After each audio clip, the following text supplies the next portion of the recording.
Hello everyone, welcome to Vlogmas day 9. It's actually a bit later in the day. It's nearly 1:30. I'm about to go on my lunch in a sec. I've just been taking it slow because I had a really bad night's sleep. It took me ages to get to sleep. When I did, I kept waking up basically. So I'm pretty shattered and it's been kind of busy at work today. It's a bit busier than yesterday. I've got a cookie that I'm trying to make my way through, which I've had on the go pretty much all morning, and I've got a big cup of tea, so I'm hoping that will like really get me going. I've been working from what Louise Pentland calls her soft office, i.e. bed. And I've got my colleagues. I'm usually very busy word processing, as you can see. Riker's being a bit of a slacker. I think I'm just going to do myself like a picky lunch. Like I've got some crackers and some cheese, a bit of salmon, just that kind of thing. Like make myself up a nice little plate. Maybe I should just have a nap. I am so excited for this lunch. It's like a mini cheese board. I've still got over an hour of work left, but look. She's come to see me. This is a very rare treat. Okay, I finished work. I am just watching Zoella's Vlogmas. I was thinking about having a nap, not gonna lie, but then I'm like, will I sleep tonight if I have a nap now? Okay, I think I'm gonna get a start on dinner because it's something to do, isn't it? And it's gonna distract me from falling asleep. Look how nice these lights look. I know I say it every time, but they do make me feel festive. I might put on a festive playlist while I make dinner. I know that Chris gets a bit sick of hearing Christmas music, so try and do it before he gets back from work if I'm gonna do it. What is there to eat?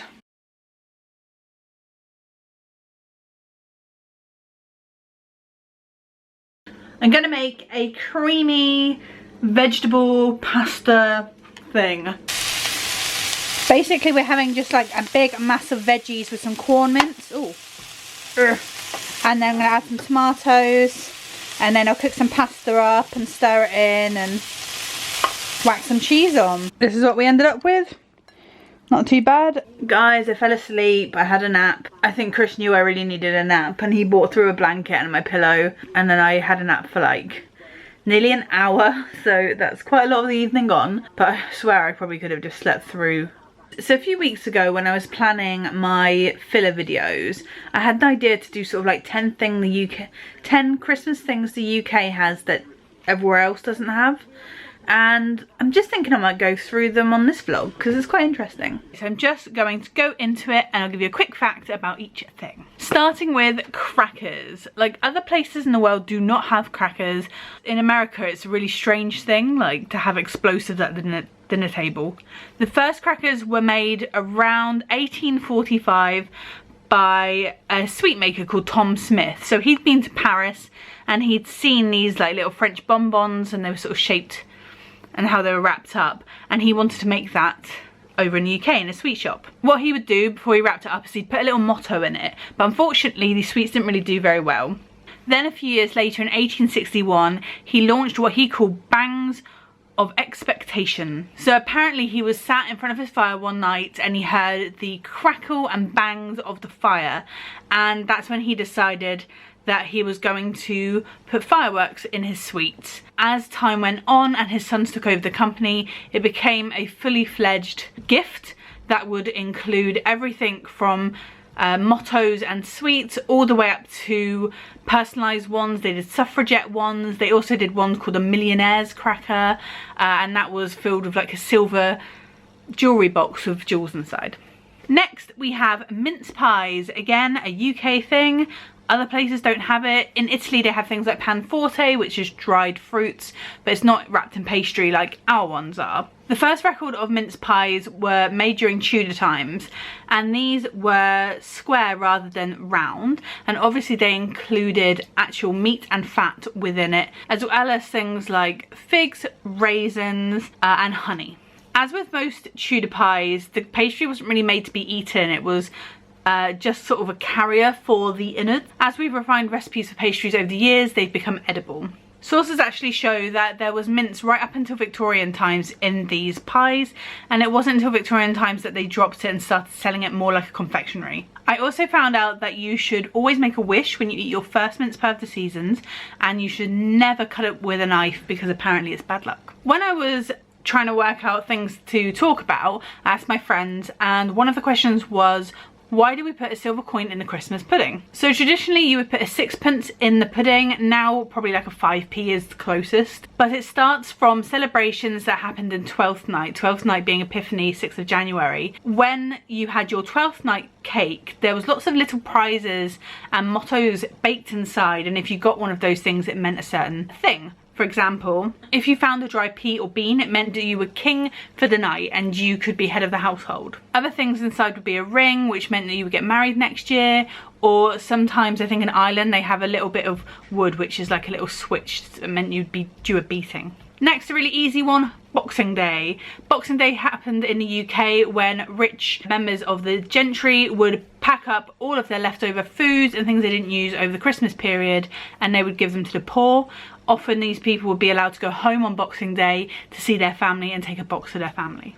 Going to the pantomime at Christmas. So pantomimes have always been popular throughout British history. A lot of people think they started within the sort of Stuart Georgian era with masks, and people would put on little skits. Pantomime literally means every mime. So it could be anything. It could be singing, it could be comedy, it could be dancing, it could be all sorts of things that will contribute to it. And over the years this has snowballed into telling popular stories and fairy tales. The UK's fascination with the Christmas number one. So the UK number one was originally started by New Music Express, NME, way back in 1952, and basically it was like compiling the top 10 or 12 music acts from about 20 record stores. As it got bigger and bigger, we found that we had a UK weekly number one chart. It wasn't really until the 70s that the Christmas number one took off with Slade and Wizard. At the time, glam rock was a massive thing. That's why those bands took off particularly, and it's been a tradition ever since, but obviously different genres being included within that. Because as it came more popular, it meant that other artists wanted to like win the race. It became like a special thing. During a survey in 2007, Slade's song Merry Christmas Everyone was actually voted the most popular Christmas song ever. Why do we kiss under the mistletoe at Christmas? Throughout the ancient world, mistletoe has always been very, very significant. So in Greek and Roman, it was a sign of fertility and love. In Norse mythology, it's a sign of love and friendship. In the UK, it was used by druids to bring good luck into the household. Because it was used so often through different periods of history, and the UK being taken over from various times by Roman and, you know, Vikings, and the plant has become one with British history. So much so that even the church will still use mistletoe within their celebrations. And in fact, York Minster used to hold a special mistletoe service where wrongdoers could come and be pardoned. In the US they do have mistletoe, but it is a different type of mistletoe, which I found really interesting when I did my research. They're just different plants completely, but they've got different leaf shape. I'll put a picture here of the two types of mistletoe. Pigs in blanket. So in the UK, a pig in blanket is a small sausage like a chipolata wrapped in bacon. In the US, it tends to be wrapped in pastry. Although the original record of this recipe was written in 1957, a lot of people think it goes further back to the Regency era. New revelations in cooking technology enabled them to cook fancier foods. The Queen's speech. So the Queen obviously is not the first royal to ever have done a speech at Christmas. It goes back further. The Queen's father would do it over the radio. If you've ever seen a King's speech, obviously that's what that's about. In 1952, Elizabeth did the first TV broadcast, which meant it was much more accessible to people all over the country. People would go to different houses to watch it, depending on whether they had a TV. For a lot of people in the UK, the royal family do have a special place in their heart. Not by everyone, obviously, but this tradition has become quite a dear one to a lot of people, and lots of people won't even serve Christmas dinner before they've watched the Queen's speech. Here's a fun fact: she did that all in one complete take, live on the air. Last but not least, advent calendars. So advent calendars obviously mark Advent, which is the 1st of December all the way up to the 24th, marking the days leading up to when Jesus was born. A lot of people confuse this with 12 days of Christmas, but the 12 days of Christmas is actually Christmas Day all the way to Epiphany, and Epiphany is when the three kings arrived to give their gifts to Jesus. It wasn't just all done on Christmas Day. The first paper advent calendars were created in Germany in the early 1900s. Due to the outbreak of the Second World War, it meant that these could no longer be produced. Then after the war, Richard Selmer of Stuttgart created a calendar which was based on like a traditional winter scene called the Little Lawn. By 1946 he was making these commercially. In the UK, however, we have chocolate advent calendars, which is quite unusual. It doesn't really happen in America. So although the first advent calendar happened in 1958, it wasn't until 1971 that Cadbury produced their first calendar, which obviously everyone loves a Cadbury's advent calendar. It is the classic. It's the one me and Chris have this year. They kind of made them sporadically between 1972 to 1986, but actually it wasn't until 93 that these became like a main staple of Christmas, which is crazy to think because it seems like they've been forever, but I guess for us they have been around forever because I was like 3. So chocolate advent calendars really aren't as old as you think they might be, but the actual idea of an advent calendar is well over 100 years old. So those are my facts about Christmas. I hope you like them, and now I really want one of my advent calendar sweets. With that, I think I'm going to finish today. Thank you for watching, and if you liked it, give it a thumbs up. Tell me below, what are your favourite Christmas tradition where you're from? But even so, what's your favourite one? Tell me down below, and I will see you tomorrow for another day of Vlogmas.